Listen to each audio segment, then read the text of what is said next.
Dhaqaa rifeensa keenyaa maaksii kana fakkaatu wajjii hojjannaa baay'ee bareeda kan ta'e haala salphaadhaan wantuma kushiinaa keenya keessatti argamuun haala kana hojjadhee jira.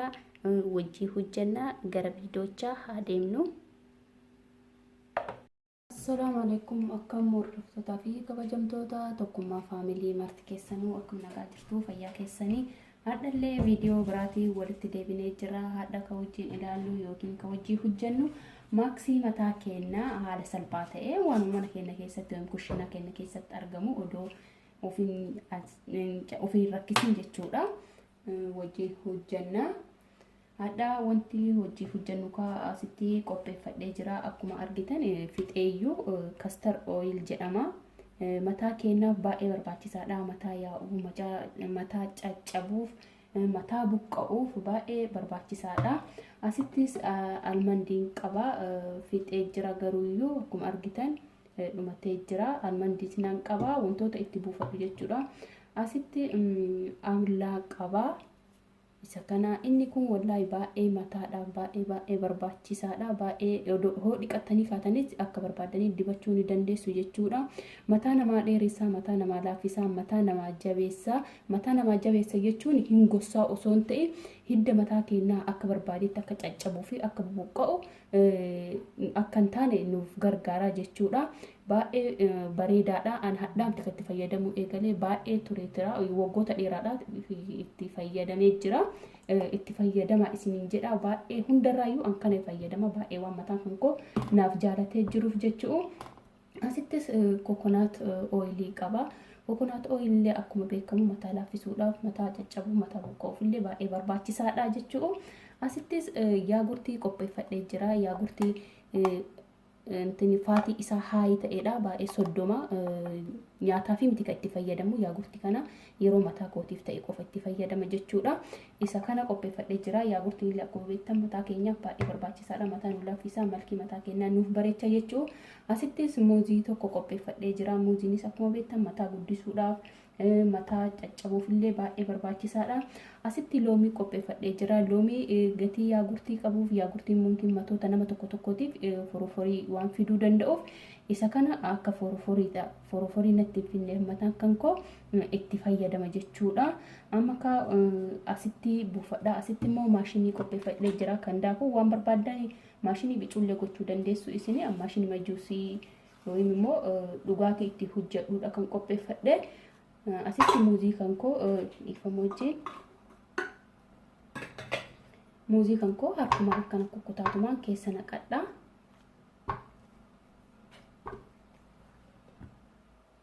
Maka egaa muuzii itti buufadhe ammas yaagurtii itti buufadha.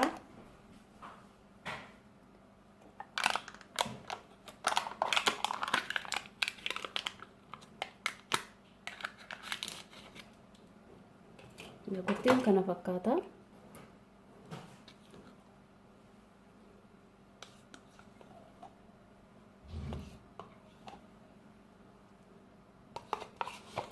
Waan maankaata akkanaa taatu hambifadhee jira.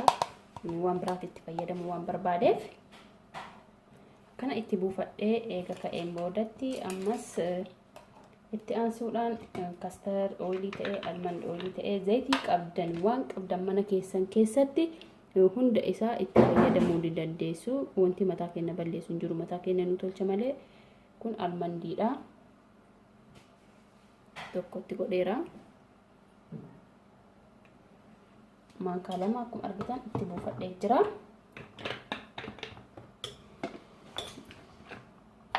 Itti aansuudhaan castor oiliidha. Castor oiliin baay'ee furdaadha. Maankaan tokkoyyuu isiniif gahaa baay'ee furdaadha. Akkuma argitan maankaa tokko kolbatti guutadha. Kanarraan jinne maankaa tokko kolbatti guutee itti buufadhee isinii argama jedhee yaada.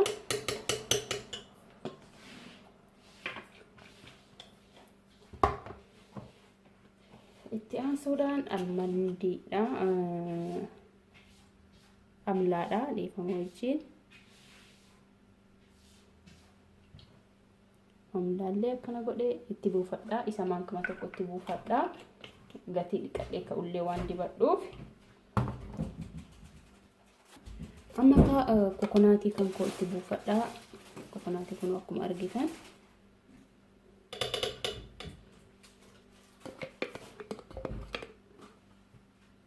maankaa tokkoo fi gimmaashaa mitillee guutuu mitillee hirduu kolbaatii mitillee isin akka barbaadan akka mataa keessaniiti. Mataan keessan kolbatti guutuu yookiin immoo isa xixiqqii jedhamu san taanaan kolbatti akka mataa keessanii isin ga'u gootanii itti fayyadamuu dandeessan jechuu.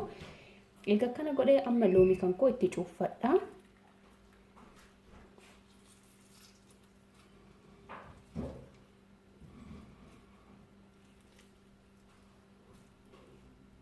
Kunuuti akkana itti cuuffadhee jira. Amma daagaa maashinii kan kooti. Amma daakadhee jira. Amma asitti sahaanii duwwaa fi isa gingilchaa qopheeffadhee jira. Isarratti wantoonni muuzii keessaa gugurraachii tokko wanti hafuun jiraamti keessoo isaatitti isa san keessaa baasuudhaaf akkanatti asitti buufadha.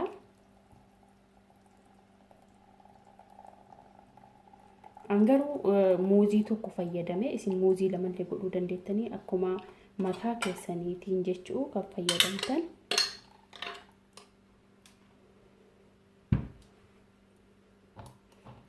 Egaa kanatti baaseen booda akkanatti dhadha'ee keessaa yaasaa maankaadhaan hin tuqu.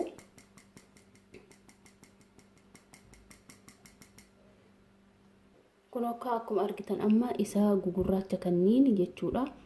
Isa kanniin keessa hambisuudhaa fi kan akkanatti gingilchaadhaan gingilchine keessaa baafnu jechuu. Amma egaa isa kana baafne wanti biraa wanti nu dhibu hin jiru. Mataa keenya dibachuu dandeenya jechuu.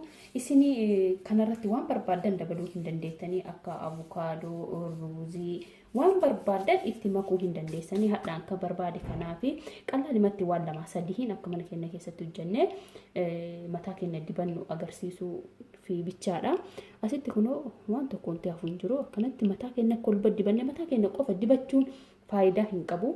Kolbatti masaajii gochuudha. Kolbatti mataa keenya akkana goone isa ganicha keenya kanaan quba keenya kanaan akkana kolba mataa keenya masaajii godhuu qabna. Akka keessoo isaa nuuf kolbatti galu waan barbaannu faayidaa barbaan akka keessaa argannuuf jechuu.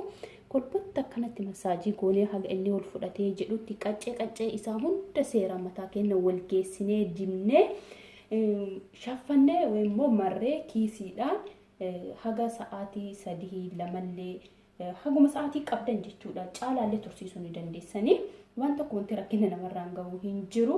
Achii kaatanii immoo dhiqattanii mataa keessa jiru dhiqattanii akkuma dhiqattanii shaaworii keessaa baatanii kolba jiidhuma isaatiin mataa keessan kolbatti qibaatii dibdanii bakka 2-3 akka mataan keessa isinii ta'u jechuu gootanii ishinii furdaa isaa bakka 4 bakka 2 fa'a godhuu hin dandeessanii. Mataan keessa isin jalaa hin caccabuu, hin yaa'uu, hin bubuqqa'u. Seeraan mataa bareedaa ta'ee malkii bareedaa mataa akka barbaadanitti gara barbaadan gootanii qabsiifattanii akka barbaadan godhuu dandeettan isiniif ta'a. Mataan keenya uumamaan gogaallee yoo ta'u akkaataa qabiinsa keenyaattu barbaachisa jechuudha. Mataa keenya seeraan qabne mataan keenya laafaadha. Waan tokko akka barbaanne nu ajajama jechuu. Garuu hoo seeraan hin qabne hoo seeraan itti fayyadamne hoo seeraan waan inni barbaadu hin kenninee fi waan tokko ishiillee jedhee nuuf ajajamu jechuu. Haala kanaan kunoo isa kana hojii hojjannee jirra.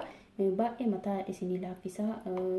Wantoota mataa keenya keessatti akka hin guddanne godhuullee loomichi foroforii bakka mataan biqiluun cufee dhorgu hundaayyuu nuuf irraa kaasa jechuu.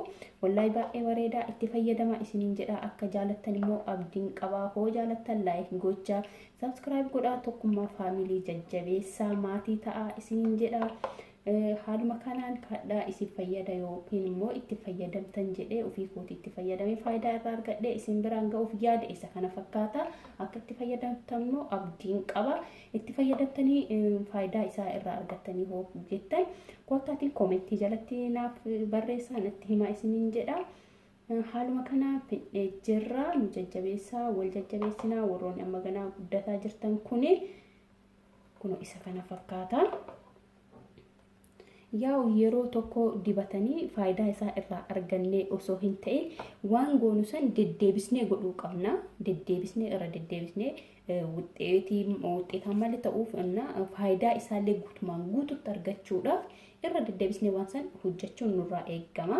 Haadha goonee akkuma dhiqannee faayidaa isaa arganna osoo hin ta'in irra deddeebinee hoogoon torbeedhaan mataa keenya akka dhiqannu ta'e torbeedhaan maaksima kana goona haga ji'a tokko ji'a lama jechuu saniin gama faayidaa isaa guutumaan guututti arguullee hin dandeessanii argachuullee ni dandeessu jechuudha. Haadha dibannee torbee dhufu immoo hoodhiifnee jenne faayidaa isaallee beekuu hin dandeenyu argachuullee hin dandeenyu jechuudha. Torbee lamaan dhiqattanii torbeedhaan dhiqattanii mataa keessan akka dhiqattan isintu beeka. Kanaafuu yeroo dhiqannu hundaayyuu mataa keenya gogaa dhiqachuu osoo hin ta'in seeraan waan barbaachisaa nuuf ta'e mataa keenyaaf odoo waan hin dibatin mataa keenya gogaa hin dhiqatina isin jedha. Odoo waan hin dibatin muuzii dhabdanii abukaadoo dhabdanii yaagurtii yoo qabaattan yaagurtii qofa zayitiidhaan waliin dibachuu ni dandeessu. Caalaa immoo mataa gogaa dhiqachuu dhiisuudha.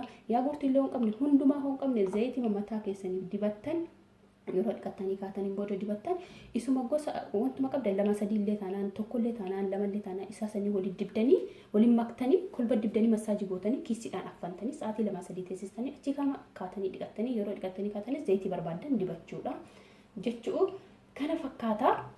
Akkanatti mataa keenya seeraan kunuunsuu ni dandeenya jedha. Haala salphaadhaan haala gabaabaadhaan mana keenya keessatti wantoota qabnuun viidiyoo hadhaa kana fakkaata jechuudha. Hamma viidiyoo biraatiin walitti deebinutti nagaaf naaturaa galatoomaa waan sa'aatii keessan naa kennitanii na hordoftaniif guddaa galatoomaa isiniin jedha. Baay.